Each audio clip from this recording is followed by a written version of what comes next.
I'm 83, 61, and 1 on the year right now. Let's jump into these picks.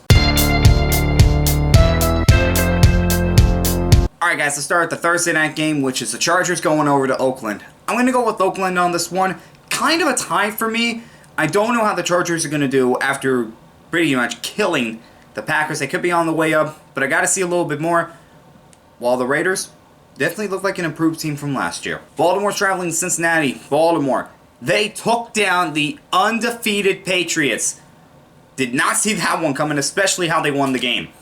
Say they get the win over the winless Bengals, but they better be prepared because this has trap game written all over it. Buffalo travels to Cleveland. Cleveland, one of the most disappointing teams in the NFL this year. Such high expectations have not been able to live up to them, while Buffalo continue to show that they are a really good team, and I expect them to beat Cleveland on the road. Detroit's traveling to Chicago. We got a divisional matchup. Chicago, another disappointing team. Nobody expecting them to have a losing record at this point. Detroit, at times they look good, at times they look bad. I'm going to go with Detroit over their division rival on the road. Giants, Jets. Jets are considered the home team, but they play in the same stadium. Interesting. Anyway, I got the Giants winning this one. Right now, they just look like the better team than the Jets. But that's not saying a whole lot because the Jets are one of the worst teams in the NFL right now. KC travels to Tennessee. KC looks like Patrick Mahomes is going to be back this week. However, even if he's not, Matt Moore did a great job against Minnesota. Andy Reid really knows how to coach him up, and I picked them over the Titans, who have really struggled this year. Arizona's traveling to Tampa Bay. Arizona, Kyler Murray just gets better and better every single week. And Tampa Bay, Jameis Winston looks nothing like a franchise quarterback right now. I got Arizona taking down Tampa Bay. Atlanta travels to New Orleans. Both of these teams are coming off a bye. Atlanta, I've said this time and time again, they were the most disappointing team in the NFL.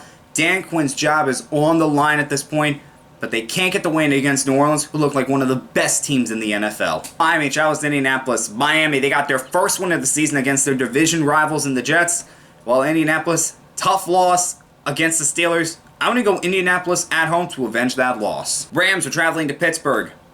Pittsburgh, nice win against Indianapolis. They have one of the easiest schedules to finish out the season, while the Rams been a little up and down this year. Looks like they're trending back up, but I say they don't get the job done against the Steelers in Pittsburgh. It's just tough for a West Coast team to go East Coast. Carolina travels to Green Bay. Carolina was able to rebound last week against the Titans to pick up a win, while Green Bay suffered a horrible, horrible loss to the Chargers. They couldn't get anything going on offense. I say they rebound and beat the Panthers at home. Minnesota travels to Dallas. This one was one I did not have a pick for right away. Minnesota, for the most part, they look like a playoff team. However, there have been times when they've just not been good. While Dallas, they've been a little up and down this year. I mean, come on, they lost to the Jets. That tells you everything. I'm going to go with Minnesota on the road. I just think this team is a little bit better than the Cowboys. And finally, Seattle travels to San Francisco. This is a game that could ultimately decide the NFC West. If the Seahawks lose this game, they're going to be 3 games behind the 49ers. That's not something that they want to be. While the 49ers, they are still undefeated. They are the only undefeated team left. Nobody saw that coming. And I say they stay undefeated and beat the Seahawks at home. Alright guys, those were my picks, and I'll see you next time.